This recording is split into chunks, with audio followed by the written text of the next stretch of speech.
خدای عزیز و نیرومندم، ازت ممنونم که با هر قدم نزدیک شدن به تو هم به من نزدیکتر شدی. تو خدای از بین بردن فاصله هایی.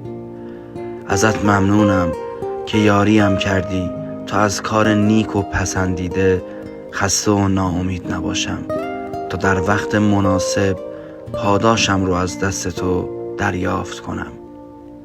میدونم که افکار تو شبیه افکار من نیست و روش‌های تو مساوی روش‌های من نیست.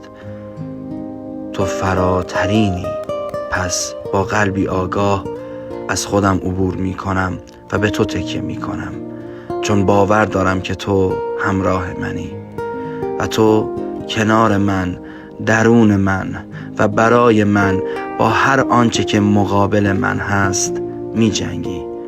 به تو توکل می کنم، چرا که می دونم نیکی و حقانیت مرا مانند روز آشکار خواهی کرد. به لطف تو پیروزی از آن من است. ای یگان قدرتمند عالم، تنها تو را می پرستم و تنها از تو یاری می جویم.